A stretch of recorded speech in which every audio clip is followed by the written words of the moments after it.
कानपुर में SP outer की report पर सोमवार को विकास दुबे और उसके रिश्तेदारों की 67 करोड़ की संपत्तियां जब्त की गईं। यहां पर एसपी आउटर की रिपोर्ट पर डीएम कोर्ट ने विकास दुबे की कानपुर के चौबीपुर की संपत्तियों को अटैच किया है। अब कानपुर देहात के बिकरू तथा लखनऊ की संपत्तियों पर भी सरकार की नजर है। विकास दुबे इन सभी संपत्तियों पर तहसील स्तर का अधिकारी तैनात होगा। कानपुर से कानपुर देहात तथा लखनऊ के डीएम उसकी संपत्तियों को जब्त करने के लिए पत्र भेजा जाएगा और शीघ्र ही कार्रवाई की जाएगी। इन जब्त हुई संपत्तियों में विकास दुबे की पत्नी की संपत्ति, मां की संपत्ति और दोनों बेटों की संपत्ति शामिल है। बिकरू कांड के बाद तो प्रशासन ने गांव में विकास दुबे के बड़े मकान को बुलडोजर चलाकर जमींदोज कर दिया था और रिश्तेदारों की संपत्तियों की लिस्ट काफी मशक्कत के बाद तैयार की। जिन संपत्तियों को जब्त किया गया है वो सब विकास दुबे, उसकी मां सल्ला दुबे, पत्नी ऋचा दुबे, छोटे भाई दीपू, बेटे आकाश और सानू के नाम पर है। कानपुर जिला प्रशासन ने विकास दुबे की बिकरू, चौबेपुर, कानपुर देहात और लखनऊ की 13 अचल और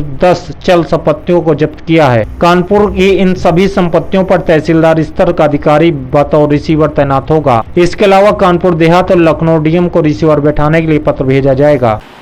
बिकरू कांड से संबंधित जो मुख्य अभियुक्त था विकास दुबे और उनके परिवारजन के विरुद्ध में पुलिस अधीक्षक कानपुर आउटर की आख्या के क्रम में न्यायालय कानपुर नगर जिला मजिस्ट्रेट गैंगस्टर एक्ट की 14(1) धारा के अंतर्गत हम लोगों ने इनकी चल अचल संपत्ति को जब्तीकरण के आदेश निर्गत किए हैं।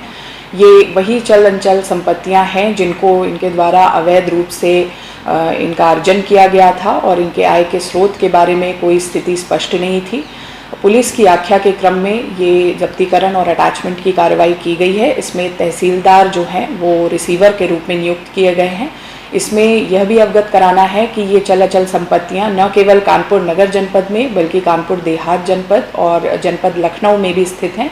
तो संबंधित जिलाधिकारी गणों को भी हम लोगों के द्वारा पत्राचार किया गया है और वहाँ भी उनसे अनुरोध किया गया है कि वहाँ स्थानीय स्तर पर एसडीएम स्तर का अधिकारी या तहसीलदार नियुक्त किया जाए और जल्द से जल्द इस पूरे प्रॉपर्टी की कुर्की की जाए। इन सभी संपत्तियों का आकलन कराया गया और आकलन में इसकी जो लागत आई है वो मूल मालियत जो आई है वो लगभग 67 करोड़ है।